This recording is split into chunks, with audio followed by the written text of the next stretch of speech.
अस्सलामुअलैकुम दोस्तों, क्या हाल चाल है आप सबके। उम्मीद करता हूँ खैरियत से होंगे। और आज हम लैंग्वेज टीचिंग मेथड का अपना चौथा तरीकाकार पढ़ने जा रहे हैं। पहला तरीका था ग्रामर ट्रांसलेशन मेथड, दूसरा तरीका था डायरेक्ट मेथड और तीसरा तरीका था ऑडियो लिंगुअल मेथड। और अब हम इसका चौथा तरीका पढ़ने जा रहे हैं, जो कि है सजेस्टोपीडिया। सजेस्टोपीडिया अजीब सा नाम है, देखा आपने, सजेस्टोपीडिया। तो ये हम पढ़ने जा रहे हैं। चलते हैं इस तरीकाकार की तरफ।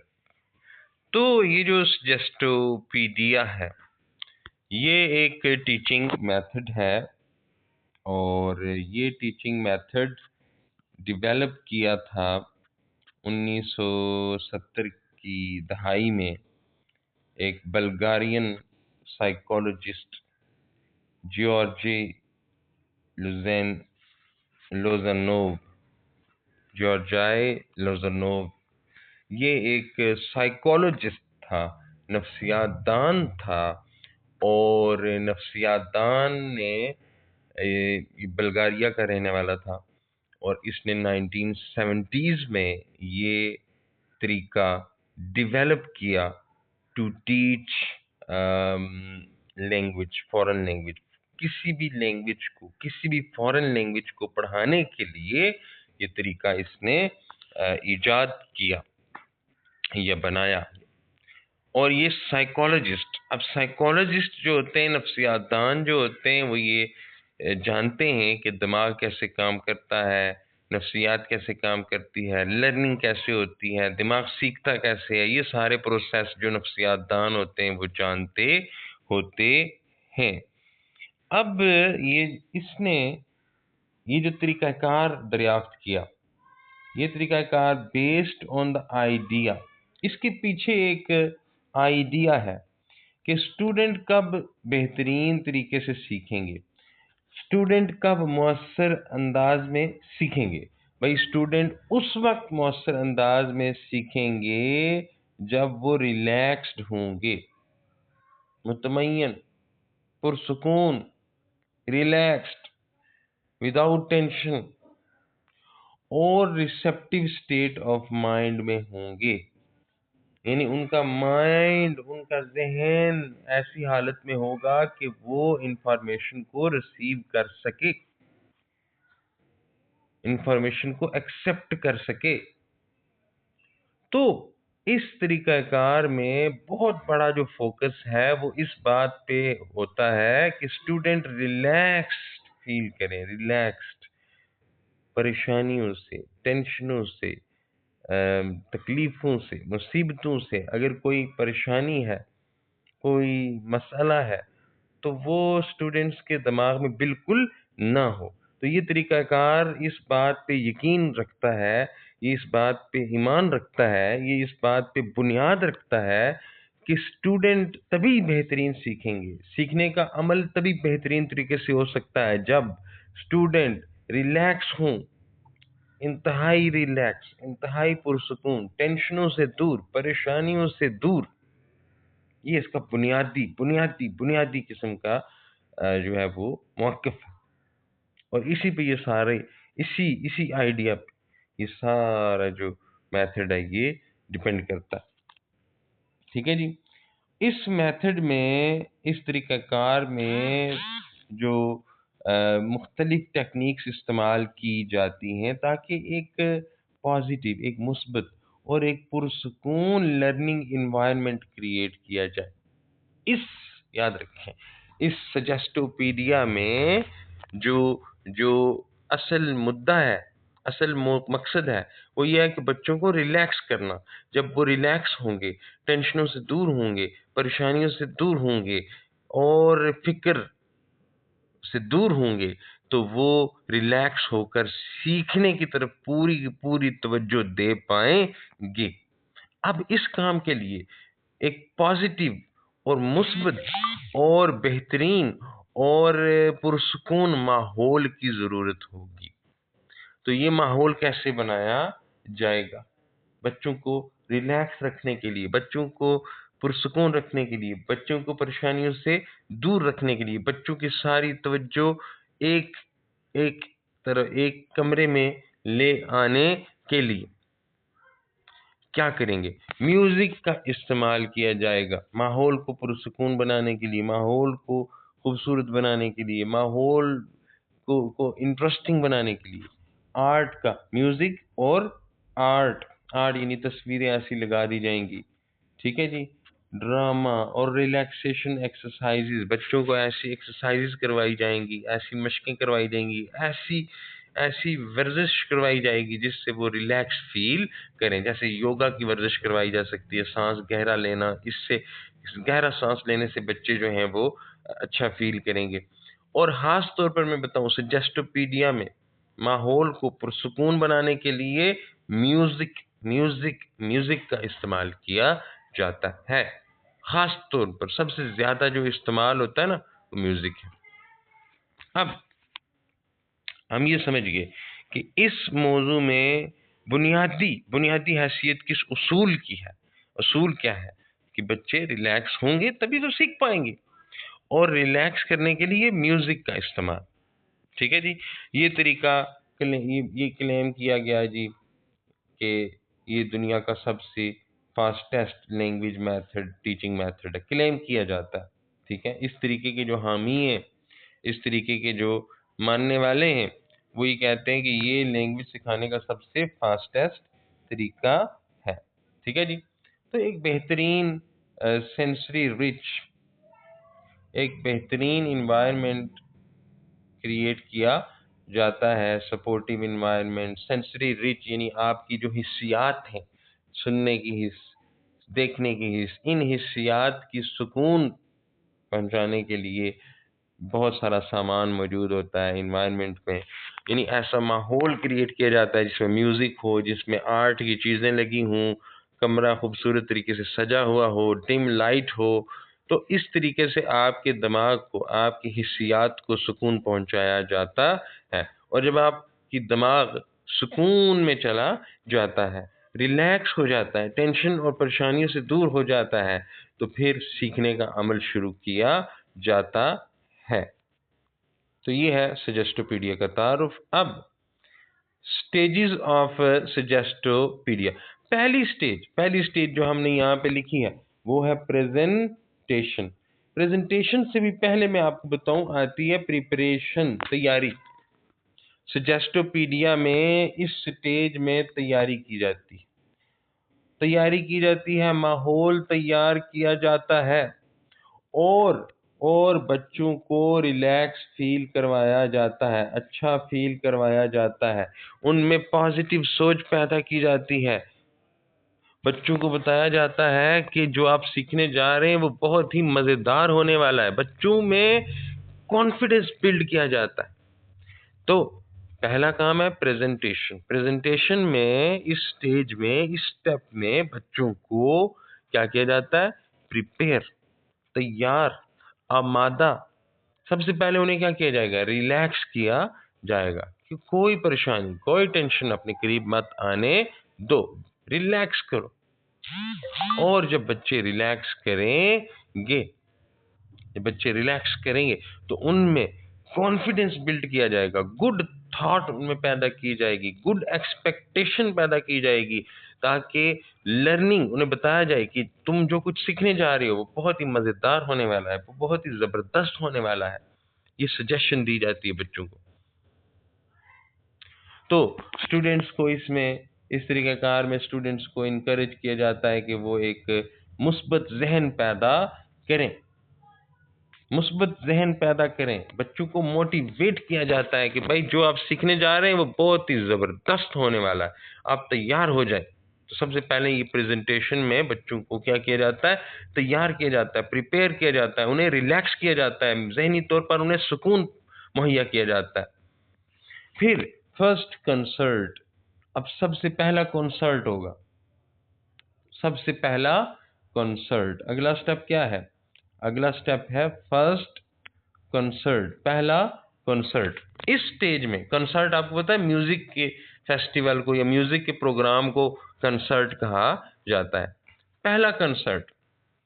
अब इस स्टेज में क्या होता है, टीचर जो है वो एक्चुअल मटेरियल, यानी जो मटेरियल बच्चों को पढ़ना है, सीखना है, वो बच्चों के सामने पेश करता है।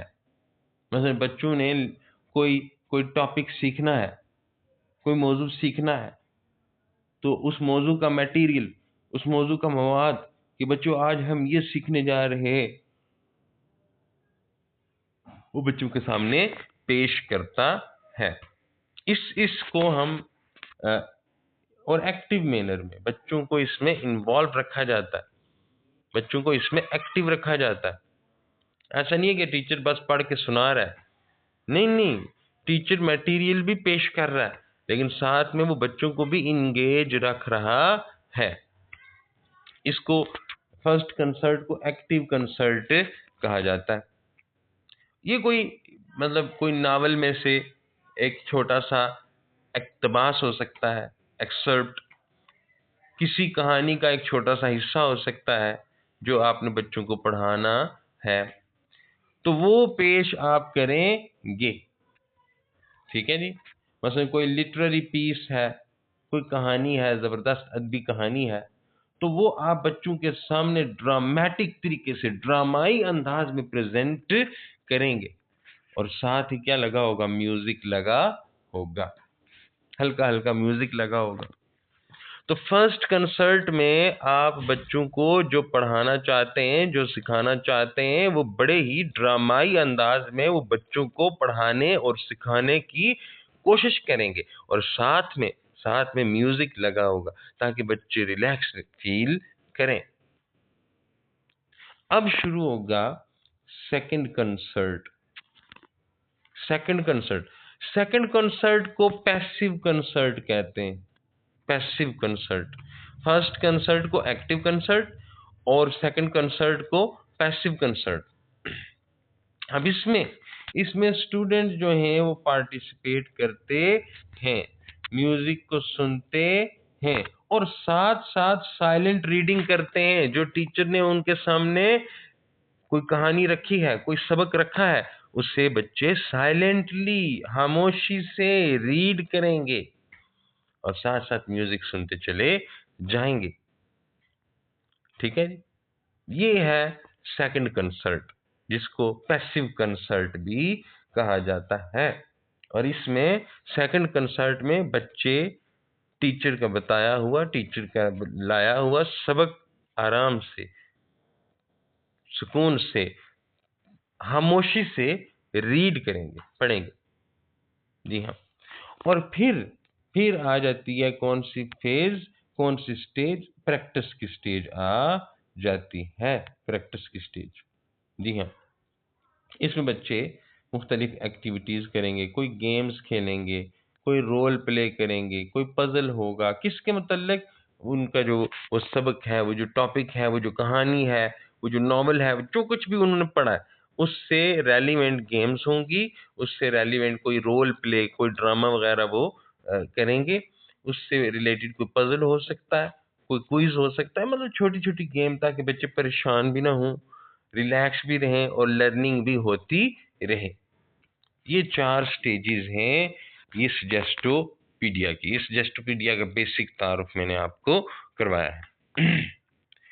अब इस तरीके में आपने ये गौर करना है, कुछ कैरेक्टरिस्टिक्स मैंने लिखे। अथॉरिटेटिव लर्निंग है, यानी ये जो लर्निंग है वो टीचर के कंट्रोल में है। ये सारी लर्निंग हमने पढ़ी ना, अथॉरिटेरियन टीचिंग। ये एक ऐसी टीचिंग होती है जिसमें बच्चे एक्टिव नहीं होते ज़्यादा, बल्कि ज़्यादा बड़ा रोल किसका होता है, टीचर का। टीचर सिलेक्ट करता है उसने क्या पढ़ाना है। जैसे अभी आपने सजेस्टोपीडिया में देखा कि टीचर सिलेक्ट करता है, टीचर बच्चों के सामने प्रेजेंट करता है, टीचर सिलेक्ट करता है कौन सा म्यूजिक चलाना है, कौन सा टॉपिक पढ़ाना है, किस तरीके से पढ़ाना है। तो ये एक अथॉरिटेटिव लर्निंग का कंसेप्ट है। टीचर यहाँ अथॉरिटेटिव फिगर है, यानी कि उसका होल्ड है, उसका कंट्रोल है। अब बाजुकात इन्फेंटलाइजेशन, ये भी एक कंसेप्ट है। इन्फेंटलाइजेशन, ये लफ्ज देखें, लफ्ज को समझना चाहिए। इन्फेंट कहते हैं छोटा बच्चा, शीर ख्वार बच्चा। तो बाजुकात बाज़ औक़ात इस तरीक़ाकार में स्टूडेंट्स को बच्चा बनने को भी कहा जाता है कि बच्चे की तरह एक्ट करो।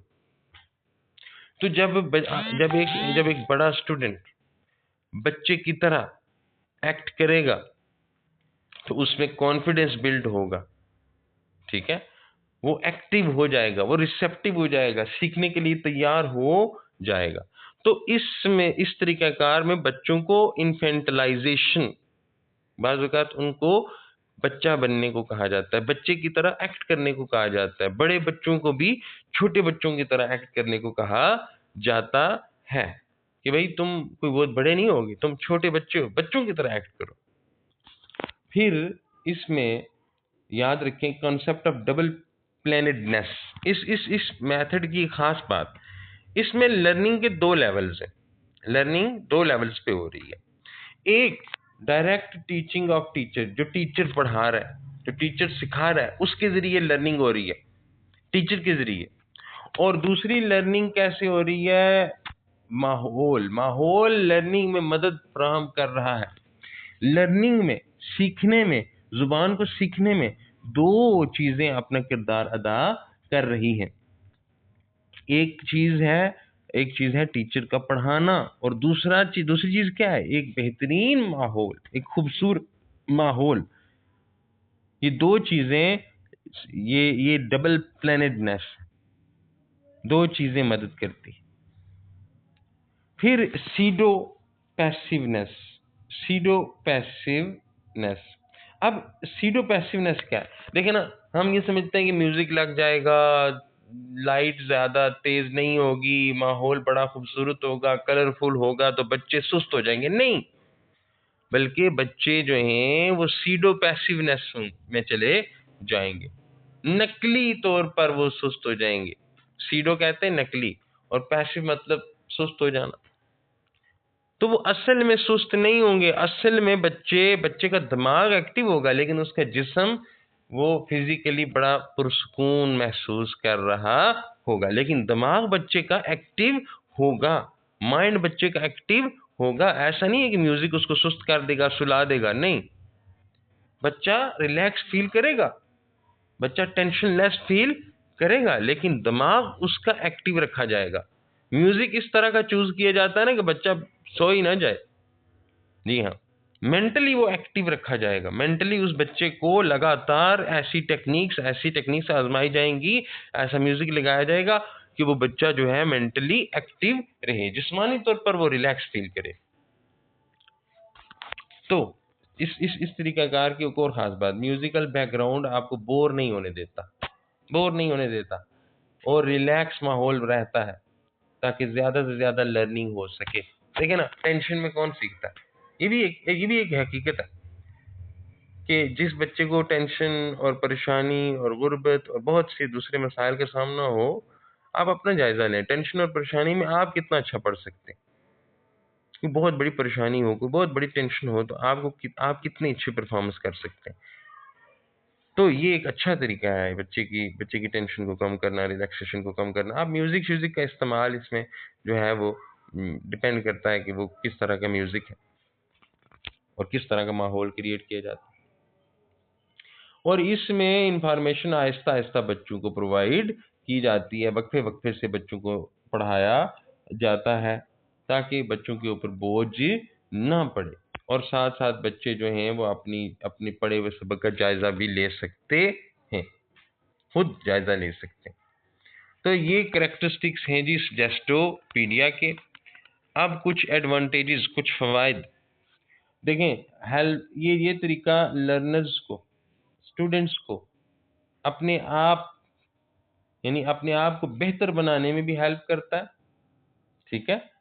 देखिए ना, बच्चा जब पुरसुकून होगा, टेंशन फ्री होगा, और टेंशन फ्री होके रिलैक्स होके पढ़ रहा होगा, तो बच्चा अपने बारे में भी अच्छा फील करेगा और लर्निंग के बारे में भी अच्छा फील करेगा। बच्चे के ज़हन में अपनी इमेज अच्छी बनेगी।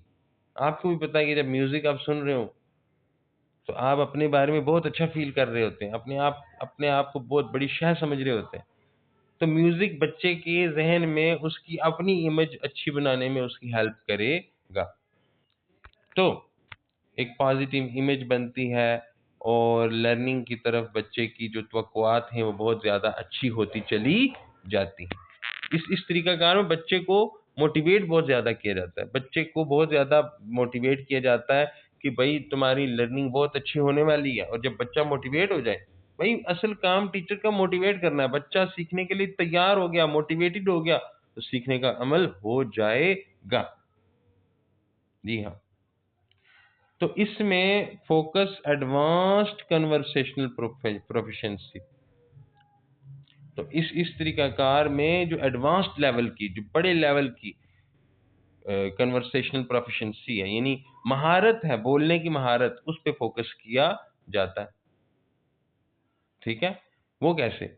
आपको बड़े लेवल की वोकैबुलरी सिखाई जाती है, यानी आपको जो कुछ पढ़ाया जाता है, लिखाया जाता है, उसके ज़रिए आपको अच्छी वोकैबुलरी सिखाई जाती है। मामूली वोकैबुलरी नहीं, बड़ी वोकैबुलरी आपको सिखाई जाती है। मामूली अल्फाज नहीं, अच्छे अदबी अल्फाज आपको सिखाए जाते हैं ताकि आपके बोलचाल बहुत ही अच्छा हो जाए। अल्फाज आपको याद करवाए जाते हैं, उनकी प्रैक्टिस करवाई जाती है। तो इसका फोकस ये है कि आप एडवांस्ड लेवल पे मुश्किल अल्फाज इस्तेमाल करके, कम्प्लेक्स स्ट्रक्चर्स इस्तेमाल करके, ग्रामर के कम्प्लेक्स से कम्प्लेक्स रूल्स भी आप सही तरह इस्तेमाल करके आप क्या करें, अच्छी बातचीत कर सकें, अदबी बातचीत कर सकें, पता लगे कि आपको अंग्रेजी आती। तो डिसएडवांटेजेस, भाई इसके लिए बहुत ही क्वालिफाइड और स्किल्ड टीचर आपको चाहिए, और ऐसे टीचर हमारे पास हैं नहीं जो नफ्सियात को भी समझते हों। अब हमारे पास ऐसे टीचर कहाँ पे हैं जो नफ्सियात को भी समझते हों, जो साइकोथेराप्यूटिक टेक्निक्स जानते हों, जो बच्चे के जहन को पुरसुकून बनाने वाली टेक्निक्स जानते हो? ऐसे टीचर हैं हमारे पास? भाई हमारे पास तो ऐसे टीचर हैं जो बच्चे को फैंटी लगा कर उसको मजीद टेंशन देने की बात करें। हाँ जी। तो ऐसे टीचर नहीं है जो सिंगिंग भी कर सकते हैं, एक्टिंग भी कर सकें, ना ना ना, ऐसे टीचर हमारे पास नहीं है। तो फिर ये है कि ऑथेंटिक मटेरियल जो है वो अवेलेबल नहीं होता सजेस्टोपीडिया के लिए। सजेस्टोपीडिया के ज़रिए आप जो पढ़ाना चाहते हैं, पढ़ाने के लिए आपको ऑथेंटिक मटेरियल जो चाहिए वो अवेलेबल नहीं होता अमूमन। तो ये आप कह सकते हैं ये नुकसानात, और ये कोई बड़े नुकसानात नहीं हैं। तो मैं उम्मीद करता हूँ कि ये सजेस्टोपीडिया का तरीका, म्यूज़िक के ज़रिए बच्चों को रिलैक्स करना और रिलैक्स करके उन्हें पढ़ाना, ये तरीका आपको समझ आ गया होगा। तो अपनी राय का इज़हार ज़रूर किया कीजिए, और अगर कोई मुश्किल हो तो मुझसे ज़रूर पूछा करें। बहुत शुक्रिया।